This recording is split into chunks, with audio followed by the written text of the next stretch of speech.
ಬೆಂಗಳೂರಿನಲ್ಲಿ ನಿನ್ನೆ ರಾತ್ರಿ ನೆತ್ತರ ಕೋಡಿ ಹರಿದಿದೆ. ರೌಡಿಶೀಟರ್ ಶಿವಕುಮಾರ್ ಅಲಿಯಾಸ್ ಬಿಕ್ಲು ಶಿವನ ಭೀಕರವಾಗಿ ಕೊಚ್ಚಿ ಕೊಲೆ.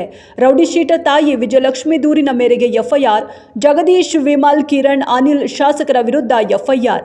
ಶಾಸಕ ಬೈರತಿ ಬಸವರಾಜ್ A5 ಎಂದು ಉಲ್ಲೇಖ.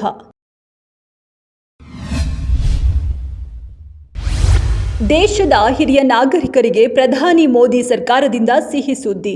70 ವರ್ಷ ಮೇಲ್ಪಟ್ಟ ಎಲ್ಲರಿಗೂ 5 ಲಕ್ಷ ರು ಆರೋಗ್ಯ ವಿಮೆ. ಫಲಾನುಭವಿಗಳು ದಾಖಲಾದ ಮೊದಲ ದಿನದಿಂದ ಚಿಕಿತ್ಸೆ ಸಿಗುತ್ತೆ. ಸಾಮಾಜಿಕ ಸ್ಥಾನದ ಭೇದವಿಲ್ಲದೆ 70 ವರ್ಷ ಮೇಲ್ಪಟ್ಟವರು ಅರ್ಹರು. ನಾಗರಿಕರು ಪ್ರಧಾನಮಂತ್ರಿಯ ಜನ ಆರೋಗ್ಯ ಯೋಜನೆ ಕಾರ್ಡ್ ಹೊಂದಿರಬೇಕಷ್ಟೇ. ರಾಜ್ಯದಲ್ಲಿ ದ್ವಿಭಾಷಾ ಸೂತ್ರ ಜಾರಿಗೆ ಶಿಕ್ಷಣ ಇಲಾಖೆ ಗ್ರೀನ್ ಸಿಗ್ನಲ್ ಕೊಟ್ಟಿದೆ. ಕರ್ನಾಟಕದಲ್ಲಿ ಸದ್ಯ ತ್ರಿಭಾಷಾ ಸೂತ್ರ ಬದಲಿಗೆ ದ್ವಿಭಾಷಾ ಜಾರಿಗೆ. ಮಕ್ಕಳು 3 ಭಾಷೆಗಳನ್ನು ಕಲಿಯೋದ್ರಿಂದ ಹೆಚ್ಚಿನ ಹೊರೆ. ಸಿಎಂ ಸಿದ್ದರಾಮಯ್ಯ ಅವರು ಸೂಚನೆ ಕೊಟ್ಟರೆ ರಾಜ್ಯದಲ್ಲಿ ದ್ವಿಭಾಷಾ.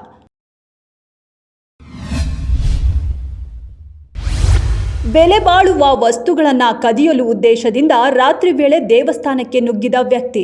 ಆಕಸ್ಮಿಕವಾಗಿ ನಿದ್ರೆಗೆ ಜಾರಿದ್ದ ಕಳ್ಳ ಬೆಳಗ್ಗೆ ಸ್ಥಳೀಯ ನಿವಾಸಿಗಳಿಂದ ಮಾಹಿತಿ.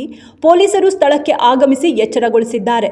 ಕದ್ದ ವಸ್ತುಗಳನ್ನು ಪಕ್ಕದಲ್ಲಿಟ್ಕೊಂಡು ಮಲಗಿದ್ದ ಕಳ್ಳನನ್ನ ಮಾಲುಗಳೊಂದಿಗೆ ವಶಕ್ಕೆ ಪಡೆದಿದ್ದಾರೆ.